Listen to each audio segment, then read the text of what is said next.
Welcome back to another episode of Palisade Radio. This is your host, Colin Cattell.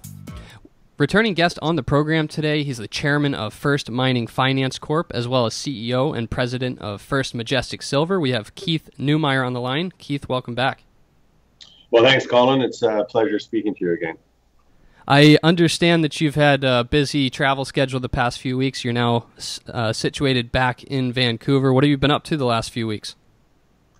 Oh, I'm constantly on the road. I think I live in an airplane. That's seems to be what I do the most. But I was in Mexico. I was in management meetings in Mexico. Then I had a big mining conference in Guadalajara. Then from there, I jumped over to Europe and went to the big retail mining conference in Munich, which is the largest retail conference there is in the continent. And then I went to Zurich for another conference there, and then made my way back through London, then to Vancouver.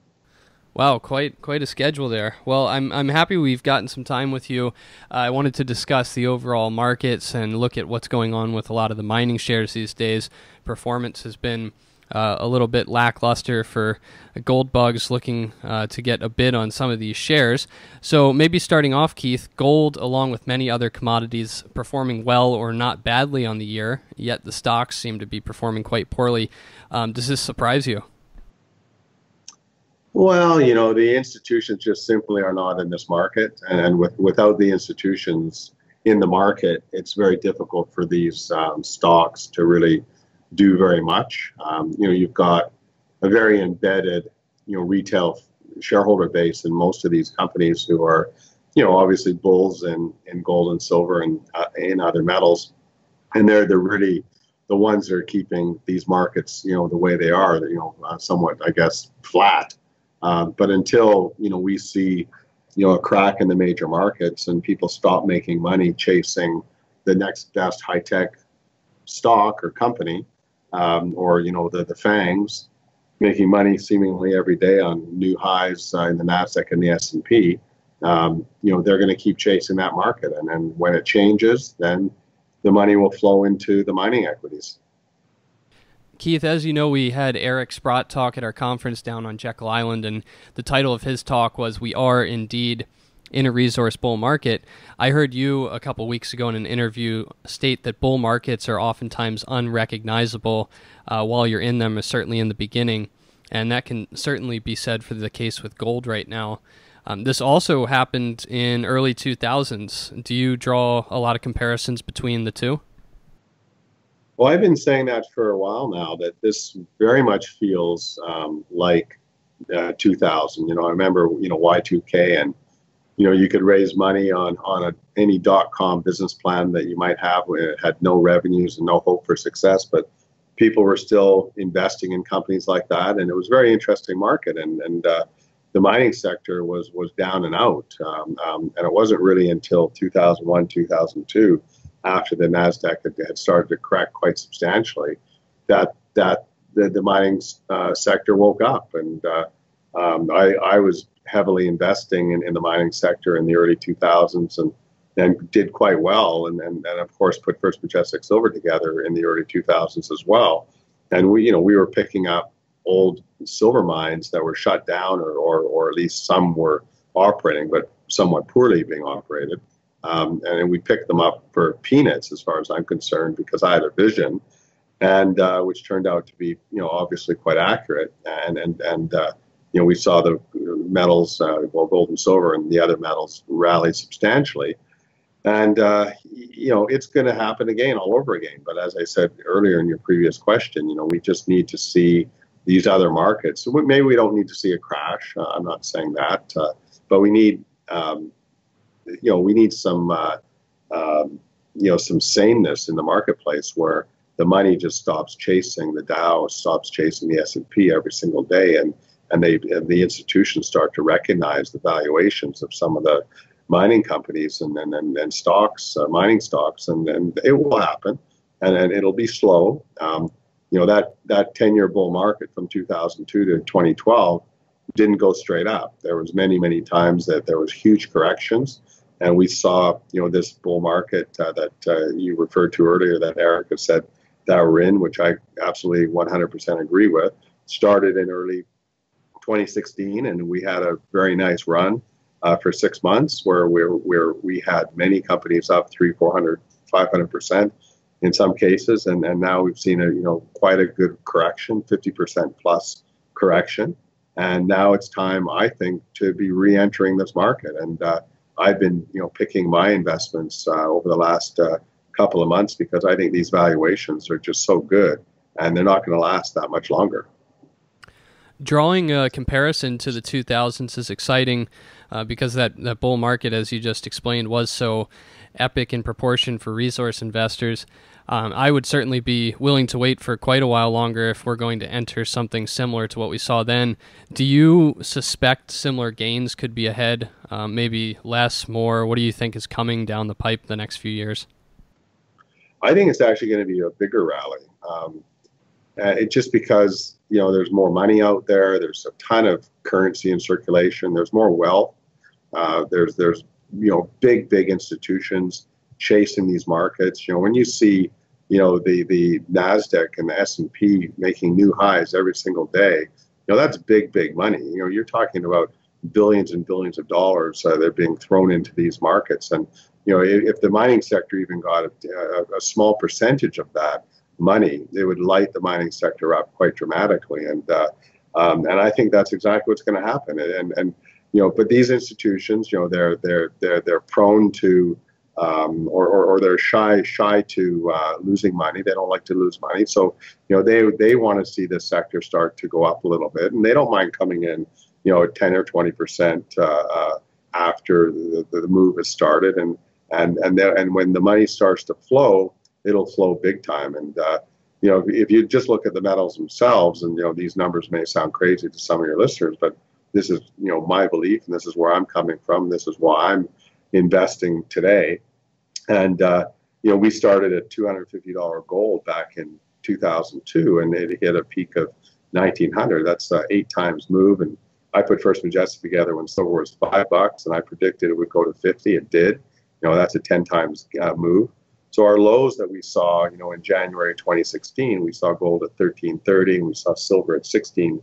1330. And gold, was 1050. I got my numbers screwed up there. But so you see similar kinds of moves. 8 times gold and 10 times silver. Those are pretty dramatic numbers. Into the north of 5,000, close to $8,000 gold, and north of 100, at current numbers, it could be, in the 130, 140 range. And, at $16, $17 silver, that sounds, quite foolish to even talk about those kinds of numbers. But, I think that's what's going to happen. When the money comes into this sector again, it's going to make the last bull market look quite small. Looking at the 2000 run, we've talked about the similarities, but what about some of the differences? And I think this actually might further drive your point home. We're currently in the midst of a bubble across many asset classes, stocks, debt, real estate, maybe even cryptos joining that camp, and the commodities represent the only cheap asset class. I guess my question is, what will make that capital rotate to really kick this into gear? Well, that's the $1,000,000 question, isn't it? If we had that answer, we would all be a lot wealthier today than we currently are. But things change. We know things change, and we've had a pretty ugly mining sector, since 2012. Whereby there was a ton of stress, a lot of money being lost because of high costs. The mining sector has righted themselves. At least most of them have, and companies like First Majestic, for example, but many others are now now seeing cash flows again, seeing treasuries increasing. We're now in a position to start reinvesting capital, and there's a delay from the time you start investing to the time that you start to see improvements in the business. But over time, you will start to see production increasing as cash flows increasing, because there's still a ton of technology out there that is coming into the mining sector. So I think the mining sector over the next decade will become a much more efficient business. But at the same time, we're going to get into a situation, I'm pretty confident, over the next couple of years, whereby we're going to have miners that are way more efficient today than they were 5 years ago or even 10 years ago, in a rising metal price environment.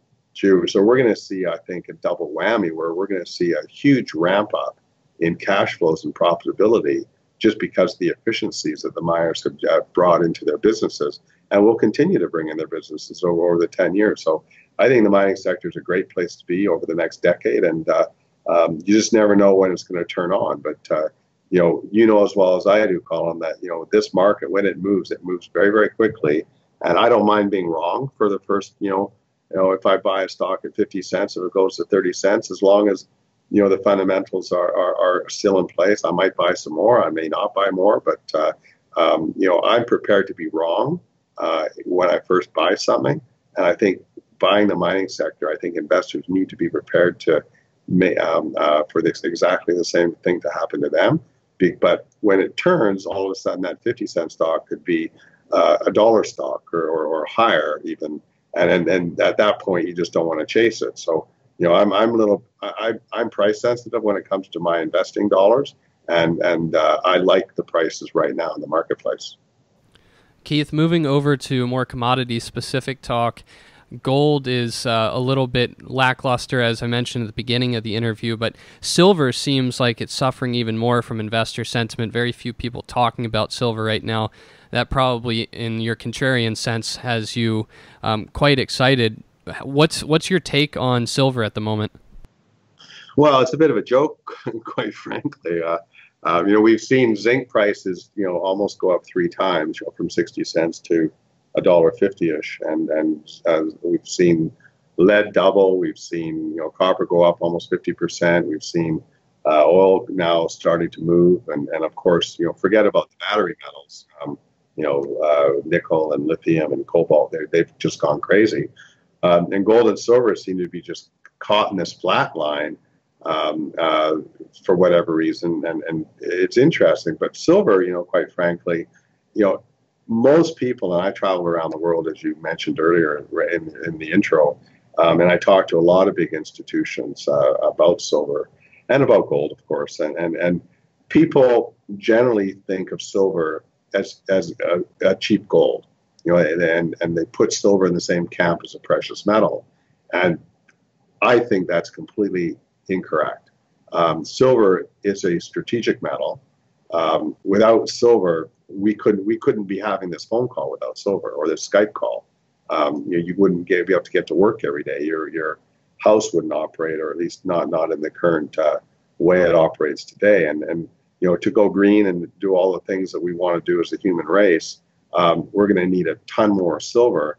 And it's quite shocking to me that it hasn't shown up in the headlines yet. Silver production is dropping worldwide. People have seen First Majestic silver production dropping over the last 2-3 years, and silver is a lot rarer than people think it is. And if you go back to 2015, for example, the miners on a global scale produced 850 million ounces of silver. In 2016, that number was 800 million ounces, a drop of 50 million ounces. The numbers looking like for 2017, and we're not going to know for another 4 or 5 months, but just some of the analyst work that I've read, because we know Mexico's down, we know Australia's down, so we kind of have the numbers, or at least we're estimating the numbers to be somewhere around 750 million ounces of silver production in 2017, another drop of another 50 million ounces of silver. So that's a 100 million ounce drop in 2 years. Consumption is about 1.1 billion and climbing. And you've got this deficit, and at current metal prices, hardly any of the current consumption is recycling. It's about 150,000 ounces of recycling. So that, you add the 150 to the 750, you're at 900, you're consuming 1.1 billion. And, there's going to be a point in time, as far as I'm concerned anyways, that, the Sony or Toyota or Tesla or Apple, they're just simply not going to be able to produce their products because they won't have access to silver. Keith, it's no secret to industry veterans or people who have been around for some time that you made quite a name in the copper space at an early time in your career with First Quantum. I want to get your take on where the copper market's at these days and if it's something you're interested in getting heavy into. Well, I would love to have a really good copper asset in my portfolio. The problem is they're hard to find.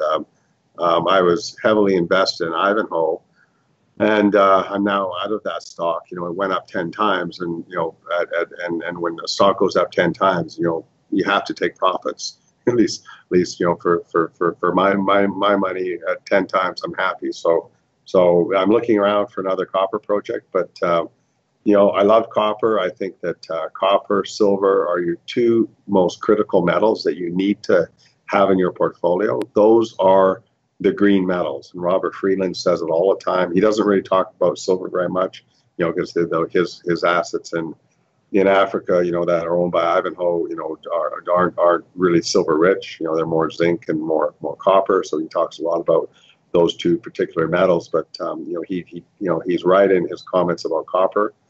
The electric cars, robotics, going green, battery technologies, all the things we're doing to improve our energy infrastructure and the way we, run the planet. We need a lot more copper, and we need a ton more silver as well. So you got to have copper and silver in your portfolio. And Keith, on palladium and platinum, platinum is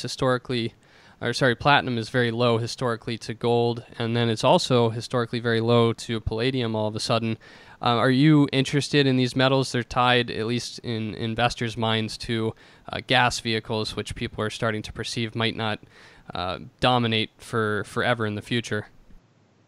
Yeah, I've never been a fan of platinum or palladium, and the reason why is because they're such tiny markets, and I just don't like very liquid markets. They're controlled by very, very small groups. There's only a couple of mines that supply the metal. They're extremely volatile, and platinum looks like silver to me. And I never understood why anyone would buy platinum jewelry, because I could understand gold. I love gold, and gold looks like gold. Platinum looks like silver, so why not just buy silver jewelry, which makes way more sense and it's a lot cheaper. But also, because the price of platinum, if you go back about 10 years, there's been a lot of research done to replace platinum in catalytic converters, and quite frankly, even with silver. Toyota actually has a catalytic converter in diesel trucks that has a silver base, not a platinum base to it. So I've always thought that platinum was going to be dislodged somehow from automobiles. Now that we're going electric, I think that's just being sped up, and I think that's why we're seeing platinum underperforming gold, because it doesn't make sense to own it as far as I'm concerned. All right. Well, the opportunities that you saw present in 2015 as we bounced along that very bottom of the commodity cycle were really incredible, and you used that, of course, to put together the portfolio over at First Mining Finance, essentially stealing assets in some cases. Since you're so close to the market and seeing the pricing of things, I'm just kind of curious what you're seeing at this point compared to the 2015 bottom. Is there a chance to steal assets still at this point? Does it make sense to continue to acquire, or is that over? Well, I did. By the way, I did it 3 times. So, I picked the bottom at First Quantum, I picked the bottom in First Majestic, and I picked the bottom in First Mining. So, and in all 3 cases, we put as a team put together, our portfolios with almost no competition. Which is quite shocking, and I even remember being criticized, when we first bought our first project at First Quantum. It was a tailings project in Ndola, Zambia. We were the first investors there in 35 years, and then people were going like, "What the heck are you going to the Congo for, or to Zambia for?" And then when I put First Majestic together, people say, "What the heck are you buying old Mexican silver mines for?" And and even now today, with First Mining Finance, I hear, "Oh, geez, that you did that pretty easily." I gather that those assets must not be very good because you bought them so easily. So, it makes me laugh because people actually don't realize, or well, they might obviously realize if they think about it, but they don't remember how bad it was in 2015. You had companies that had 2, 3, $400 million market caps that are trading at 10 or $20 million. They were down 90%, and they had no money left. No one was willing to cut checks and keep them alive, and they're virtually bankrupt. And they were forced to do something, to merge, to become bigger, just to survive the bear market. And we took advantage of that. My timing, or our timing, was absolutely fantastic. And we were putting together, I think First Mining's portfolio is likely the best gold development portfolio of any junior in the world. And it may sound like a bold statement, but I challenge anyone to challenge me on that comment. But we're going to develop those assets and prove them out and build them into big operations. And I'm sure that in First Mining's portfolio, there's probably at least 4 to 5 mines, gold mines, that'll be producing over the next 5 to 10 years. So that's exciting to me. Well, will it happen again?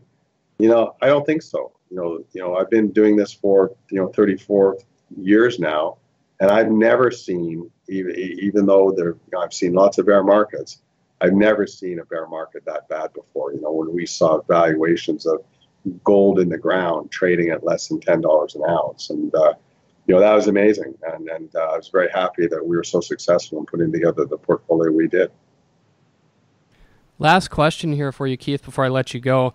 Any update you can provide our listeners on First Majestic Silver would be much appreciated. Yeah, sure, I'd love to. Look, the mining sector has been, challenged, just with, lack of cash flows and lack of in dollars to invest. I don't want to go and raise money at, weak share prices just to advance the business. I'd rather, grind down the size of the business and grind down our costs and survive the bear market and then improve the business through, innovation and through technology and drive our costs down, which is exactly what we've been doing over the last 2 or 3 years. And we've seen a little bit of cost creep over the last couple of quarters as a result of higher oil prices and stronger peso. But still with the technologies that we're bringing in place in 2018 and 2019 will go a long ways in keeping our costs down and remaining profitable, even if silver prices stay, where they currently are, which I don't think they will. I think actually the metal price will improve a lot over the next couple of years, but at the same time, we can't guarantee that. So we have to be lean and mean, and that's what we're doing. And then, the cash flows that we are generating are being reinvested in operations, and we're starting to rebuild, the mills and get into the mines and do the development that was lacking over the last couple of years, and also increase our investment in exploration. For example, we've got 23 rigs active right now. We're drilling 140,000 meters of drilling in 2017. It's the largest drill program we've ever had in the history of the company. 2017 is First Majestic's 15th year in business, so that's a lot of time, and it's a big program. So we're very excited about that. But you've got a delay, from the time you start investing capital, to the time you actually start to see an improvement in the business. There's really about a 12 to 24-month delay. So we started the increase in spend at the end of 2016 as a result of improved profitability, and we've continued that investment in 2017, and we're going to continue that investment also in 2018.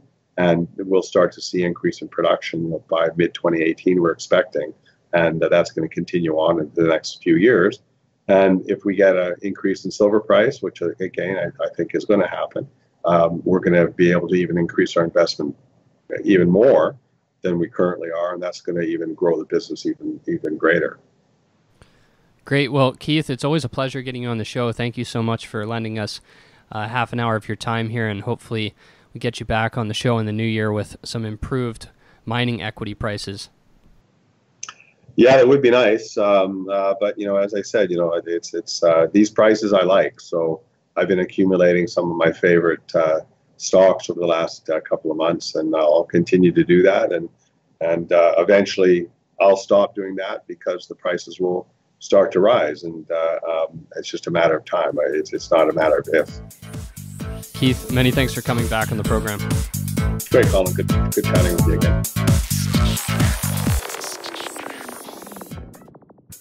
Think you understand the junior mining sector, and you think that the participants in the mining sector, junior mining sector, are good people and kind people, hit the bid. How violent that term could be, it actually could be quite violent. It could be a rip your face off uranium rally. And the world is always going to need raw materials. It's going to need copper and gold and nickel and so forth. Totally destabilized. Hey, Troll, did you hear what's going on in Yemen?